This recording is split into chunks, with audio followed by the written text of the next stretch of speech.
एक समय की बात है। एक छोटे से गांव में रघु नाम का एक गरीब किसान रहता था। उसकी थोड़ी सी जमीन थी और बहुत कम साधन थे। रघु का एक ही सच्चा साथी था, उसका मेहनती गधा, जिसका नाम था गोविंदा। हर सुबह रघु सूरज निकलने से पहले उठता और गोविंदा को प्यार से सहलाकर कहता, चलो गोविंदा, आज फिर मेहनत करनी है। गोविंदा भी अपनी मासूम आंखों से जैसे कहता था कि वह हर कठिनाई में रघु के साथ है।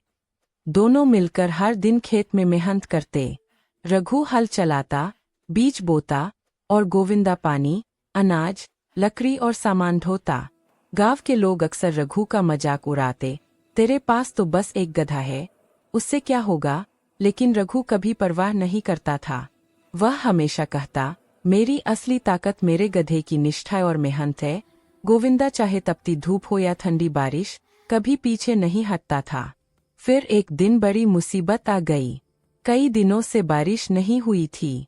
गांव के सारे खेत सूखने लगे। रघु की सूखी मिट्टी में दरारें पड़ गई थीं, घर में खाने तक की कमी हो गई थी।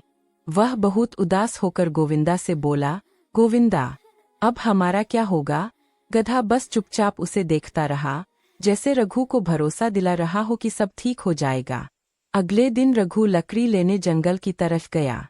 रास्ते में उसे एक पुराना, सूख चुका कुआं मिला, लेकिन उसे देखा कि कुएं के आसपास की मिट्टी थोड़ी सी गीली थी। उसे शक हुआ कि शायद नीचे पानी हो। वह गोविंदा के साथ मिलकर कुएं की मिट्टी हटाने लगा। दोनों ने घंटों मेहनत की और आखिरकार कुएं के नीचे से ठंडा मीठा पानी फूट पड़ा। रघु खुशी से चिल्ला उठा, गोविंदा, हमें पानी मिल गया। गांव वाले भी दौड़कर आए। सबने मिलकर कुएं को साफ किया और पूरे गांव को पानी मिलने लगा। धीरे धीरे रघु की फसल वापस हरी होने लगी और मेहनत का फल मिल गया। कुछ महीनों बाद रघु का खेत गांव में सबसे हरा भरा था। फसल इतनी अच्छी हुई कि रघु गरीबी से निकलकर खुशहाल बन गया। गांव वाले कहते, किसान और उसके गधे ने मेहनत से किस्मत बदल दी। रघु ने गोविंदा को गले लगाकर कहा, ये सब तुम्हारी वजह से हुआ है। गधा अपनी आंखें बंद करके रघु की गोद में सिर रख देता है, जैसे कह रहा हो, मैं हमेशा तुम्हारे साथ हूँ।